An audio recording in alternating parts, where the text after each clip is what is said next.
ज्ञानोबा आणि तुकोबारायांचं भजन का करायचं? बाकीचं पण संत या भूमीत होऊन गेलतंय का नाही?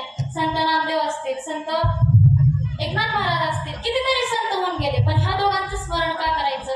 मला पण हे प्रश्न पडला होता, पण मला त्याचं उत्तर गावलं. तुम्हाला सांगू का? आज का आपला जागर आहे म्हणून थोडं तुमचं जागरण चाललंय बरं का. सांगू का तुम्हाला उत्तर? तुम्हाला म्हणत असला तर सांग. सांगू का नको? सांगू ना? सांग सांग. बरं बरं बरं. दादाचा आवाज लयच मोठा निघाला.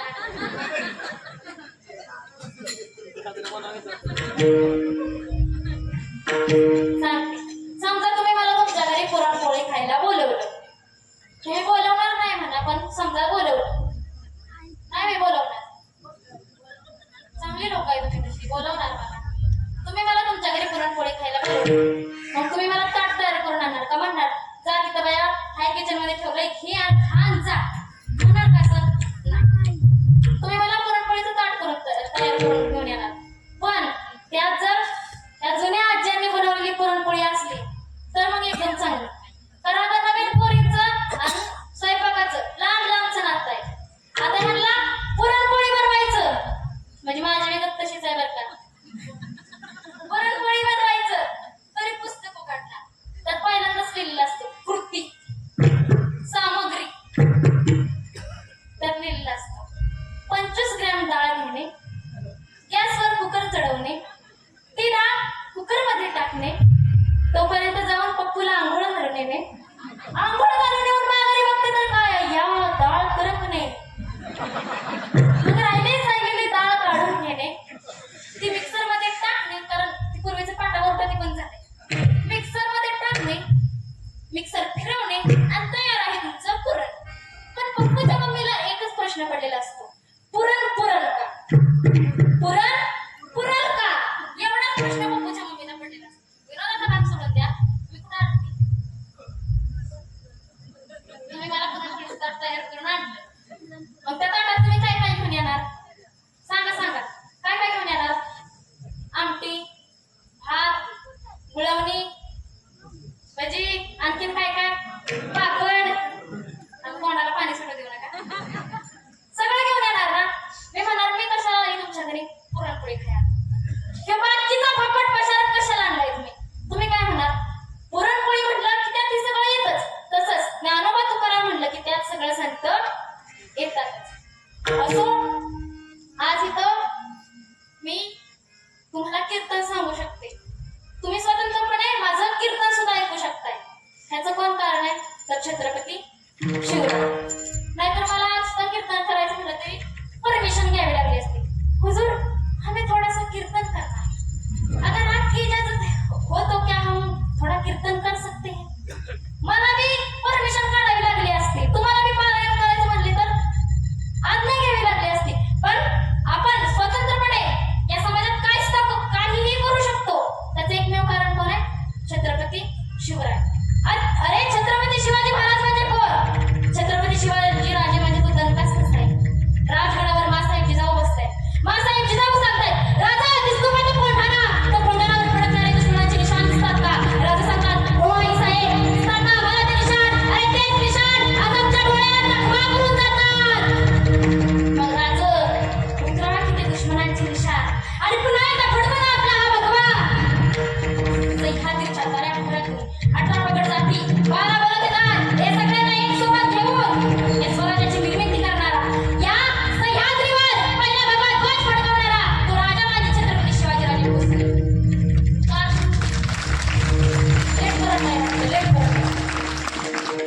चार शब्द या महाराष्ट्रातले फार जादू करतात. एक आहे विठोबा, एक आहे तुकोबा, एक आहे ज्ञानोबा आणि चौथा आहे तो शिवबा. विठोबानं काय दिलं? अरे विठोबानं दिलं ते प्रेम. तुकोबानं काय दिलं? तुकोबानं माथा सुधारण्यासाठी गाठा दिला. ज्ञानोबानं काय दिलं? अमृतानुभव चांगदेव 65 ज्ञानेश्वरी हरिपाठ दिला. आणि विठोबानं काय दिलं? शिवबानं काय दिलं? तर इथं बसण्याचं स्वातंत्र्य दिलं आणि स्वराज्य आमच्या स्वाधीन केलं. हे चार शब्द महाराष्ट्रातले फार जादू करतात. यांची कीर्ती फक्त महाराष्ट्रापुरती मर्यादित नाही, तर यांची कीर्ती कशी आहे? ज्याची कीर्ती सारे जगतात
श्रीराम प्रभूंच्या पायाच्या स्पर्शाने तिचा उद्धार झाला हे खरं आहे.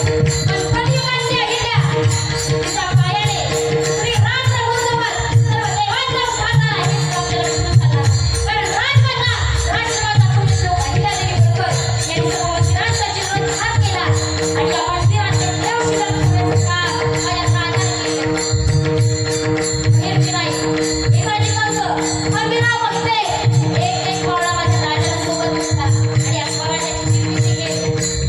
सगळं संपलं होतं तेव्हा पैठणच्या सुप्रसिद्ध साधू शांतीप्रभू एकनाथ महाराजांनी आवाज दिला होता. कोल्हापूरच्या महालक्ष्मीनं दार उघडलं होतं. महाराष्ट्रात एक वेगळं हृदय निर्माण झालं आणि अशातच 19 फेब्रुवारी 1630 ला छत्रपती शिवरायांचा जन्म झाला.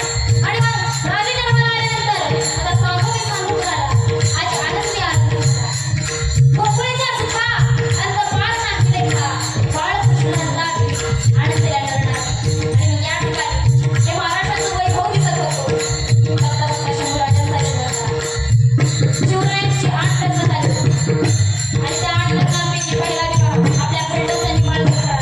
मोहरी निंबाळकरांची कन्या महाराणी सईबाई सईबाईंच्या पोटी छत्रपती शंभूराजांचा जन्म झाला.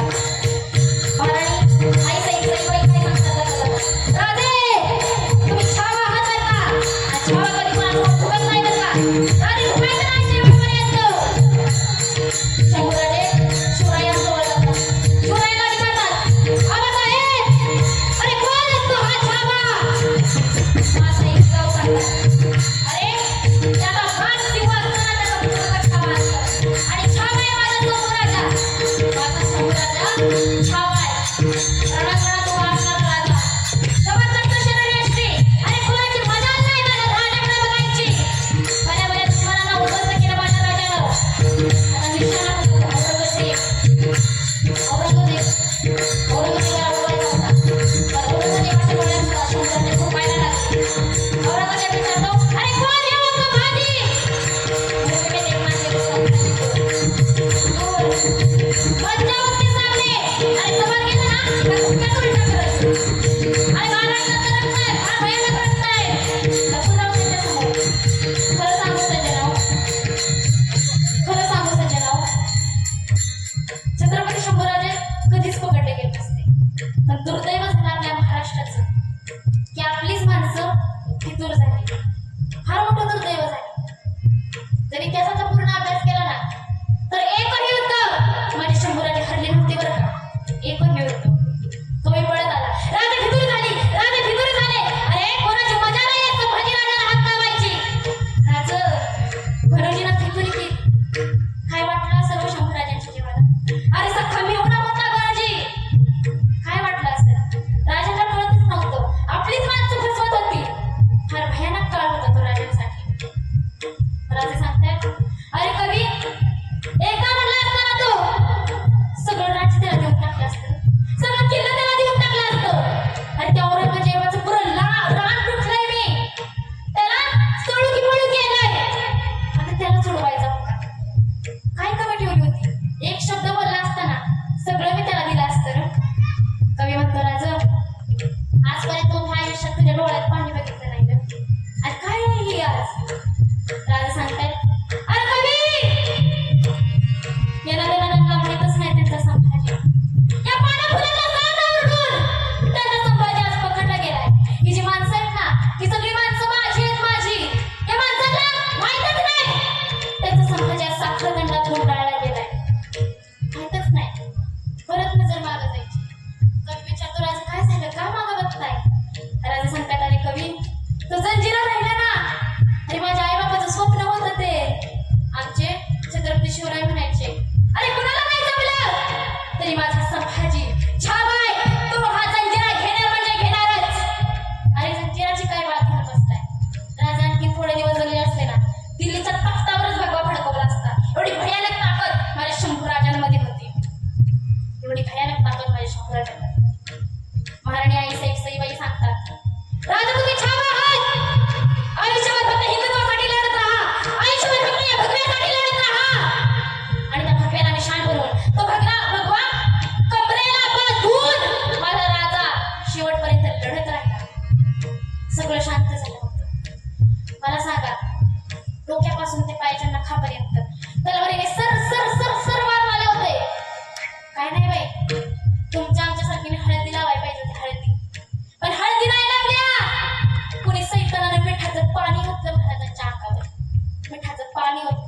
अरे पाण्यातनं मासा बाहेर यावा असा एखादा तडफडला असता. पण एवढी मी हल्ली नाही तो राजे. कारण ऐक तर म्हणती ना, अरे माझा संभाजी छावा आहे. मग हा छावा चुकला तर आज हिंदुत्व संकटात येईल. माझा आज भगवान संकटात येईल. अरे तुम्ही आम्ही छावा म्हणावं ही गोष्ट निराळी आहे. तुम्ही आम्ही छावा म्हणलंच पाहिजे. पण औरंगजेब छावा म्हणत नव्हता, ही तर मोठी अडचण निर्माण होती. पण राजाला माहित होतं औरंगजेब छावा म्हणणार म्हणजे म्हणणारच. कवी म्हणतो, राज अरे लय क्रूर आहे हा, नाही म्हणायचा. तेवढ्यात औरंगजेब बोलता होतो, अरे कैसा दिखता है वो संभाजी, देखना है मुझे भी उस संभाजी को. अरे 8 साल का था ना तब उसे देखा था, अब 32 साल का हुआ है. कैसा दिखता है वो संभाजी, मुझे भी देखना है. हुजूर बच्चा उसके सामने. अरे कसा पकडलाय की आमच्या आम्हाला माहित. 20 फुटावर साखर दंड टाकून पकडलाय. तवा कुठे इथं घेऊन आले. नका जाऊ त्यांच्यासमोर. अरे निकाबो मेरी तरफ से हो या उस संभाजी की तरफ से. हुजूर काय प्रश्न आहे हा औरंगजेबाचा. निकाबो मेरी तरफ से हो या उस संभाजी की तरफ से. सकाळी सांगतात, हुजूर नहीं हम इस वक्त आपकी तरफ से हैं और नहीं उस संभाजी की ओर से हैं. हम इस वक्त सिर्फ और सिर्फ सच्चाई की तरफ से हैं. और सच यह है कि संभाजी छावा है. सच यह है कि संभाजी छावा है. तो लाया जाए उस संभाजी को मेरे सामने. शंभूराजाला औरंगजेबाच्या समोर उभा केलं.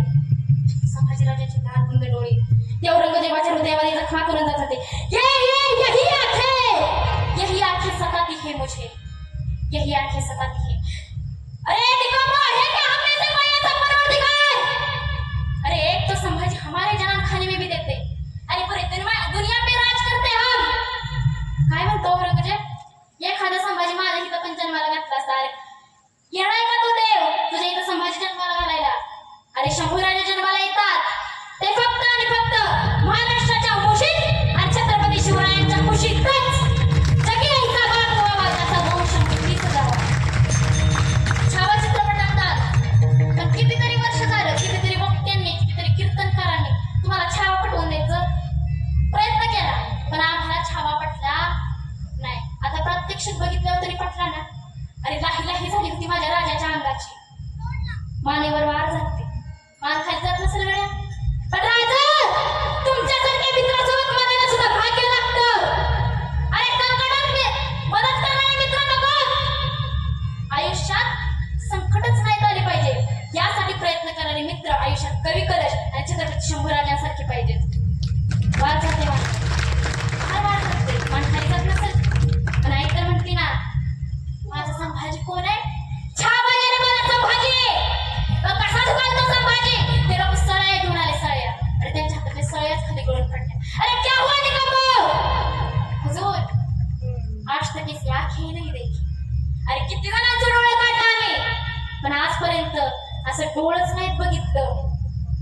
फार भयानक आहे संभाजी. आजपर्यंत आम्ही असं डोळच नाहीत बघितलं. सच में संभाजी, जब तो 8 साल का था ना तब तुझे देखा था. अब 32 साल का हुआ है, क्या जज्बा है तेरा. मान गए तुझे संभाजी. अरे माझ्या शंभूराजांचे डोळे काढले, हात कापले, पाय कापले. जीभ निघता निघत नव्हती. कुणीतरी निर्ड दाबावं आणि नाक दाबावं. जीभ बाहेर यावी आणि जीभावर संकट वाढवा आणि जगदंब. एवढंच फक्त राजांचं. एवढंच. औरंगजेब म्हणतो, मान गए संभाजी तुझे, मान गए. अरे औरंगजेबाने किती प्रयत्न केले. बोल संभाजी, बोल संभाजी धर्मांतर करेगा क्या. बोल संभाजी मुस्लिम बनेगा क्या. अरे तुझे सारी मेरी जागीर दे दूंगा. बोल संभाजी मुस्लिम बनेगा क्या. बोल संभाजी धर्मांतर करेगा क्या. नाही ऐकली माझे संभाजी राजे. अरे हिंदुत्वाचा या हिंदूंचा छावा आहे तो संभाजी. कसा धर्मांतर करेल, कसा मुस्लिम बनेल. आता हे शेवटचं जे 1 मिनिट राहिले ना, हे 1 मिनिट फार महत्वाचं. कारण ह्या 1 मिनिटात प्रश्न हा होता की औरंगजेब छावा म्हणतोय का. औरंगजेब बोलता होता, अरे हमें आंखें निकाल दी इसकी. इसने आंखें नहीं झुकाई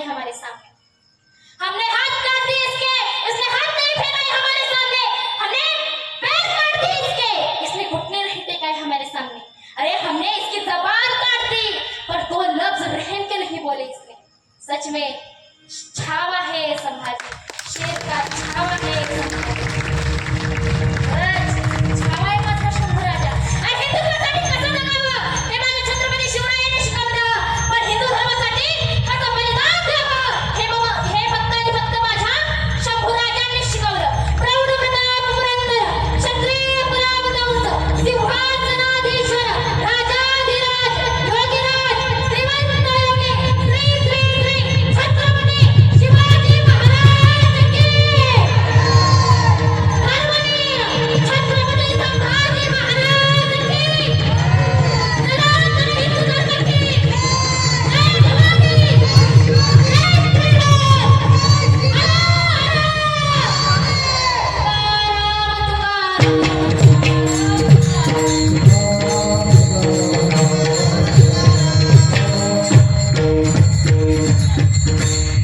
झालेली सेवा माझ्या गुरुवर्य हरिभक्त परायण विजय महाराज रामिष्टे यांच्या चरणी अर्पण करते. गेली 9 वर्ष झालं पाटण मध्ये एका डोंगराळ भागामध्ये आमच्या विजय महाराज रामिष्टे यांनी मुलांसाठी आणि मुलींसाठी वारकरी शिक्षण संस्था सुरू केलेली. आजपर्यंत कितीतरी गायक वादक कीर्तनकार कितीतरी मुलं त्या संस्थेतनं घडून गेली. जर तुम्हाला सुद्धा वाटत असेल की आपल्या मुलांना सुद्धा असं घडावं तर अवश्य आमच्या संस्थेचे संपर्क करा. पत्रिका आणली आहे? संस्थेचे संपर्क करा. जे शिक्षण आळंदी सारख्या तीर्थक्षेत्रामध्ये घेतलं जातं दिलं जातं तेच शिक्षण आमच्या गुरुवर्य विजय महाराज रामिष्टे यांनी पाटणमधील एका डोंगराळ भागामध्ये गेली 9 वर्ष झालं सुरू केलेलं आहे. ज्यांना कोणाला संस्थेची वैशिष्ट्य वगैरे बघायची असतील त्यांनी पत्रिका घेऊन जावं. आमच्या संस्थेमध्ये वारकरी भजन गायन भगवद्गीता संहिता हरिपाठ कव्वाद वादन कीर्तन प्रवचन आणि त्याच्यासोबत शालेय शिक्षण सुद्धा दिलं जातं. जर तुम्हाला वाटत असेल नाही तुमचा वर्ग गायक बनत आहे कीर्तनकार बनत आहे पण या संस्थेतनं एक चांगला माणूस म्हणून तो बाहेर पडेल. त्याला चांगला माणूस बनावं यासाठी तरी या संस्थेमध्ये आपल्या मुलांना काय करा घाला. माझे आई वडील इथे उपस्थित आहेत. त्यांच्या चरणी सेवा अर्पण करते. गायनाचार्य ऋषिकेश महाराज, संकेत महाराज, गणेश महाराज, योगेश महाराज, अभिषेक मधने महाराज, सुभदार बाबा, आमच्या धनश्रीताई रामिष्टे महाराजांच्या मुलगी आहे, आमच्या लावण्याताई खोत, राज महाराज, तुमचं नाव काय? ऋषिकेश महाराज, तुमच्या चरणी सुद्धा सेवा अर्पण करते. तुमच्या सुद्धा चरणी सेवा अर्पण करते. माझी मावशी आहे तर तिच्या सुद्धा चरणी सेवा अर्पण करते. माझ्या आजीच्या चरणी सेवा अर्पण करते. आणि तुम्ही सगळी माझ्या ओळखीची. आता मी सगळ्यांचं नाव घेऊ शकत नाही, वेळ पण फार झालाय. जागर आहे माझी पाक आपल्याला इथं काकडाच करायचा नाही. त्यामुळं सगळ्यांच्या चौदाराची चरणी सेवा अर्पण करते. हा सिस्टीम राहिली सिस्टीम. कीर्तनकाराचा दुसरा आवाज म्हणजे सिस्टीम. त्याच्यासाठी एकदम जोरदार टाळ्या वाजवा. हा सुंदर सिस्टीम दिली. मला काय ह्यातलं एवढं कळत नाही पण पाहिजे की त्यांनी मला तशी सिस्टीम दिली. एकदा त्यांच्यासाठी पकवाज वादकांसाठी टाळी वाजवा. हा सुंदर पकवाज वाजवला. हा चालकांचं नाव नाही रमेश महाराज साखरे यांच्या चरणी सुद्धा सेवा अर्पण करते. तुम्हा सर्वांच्या चरणी सेवा अर्पण करते. भगवान पांडुरंग परमात्म्याच्या चरणी सेवा अर्पण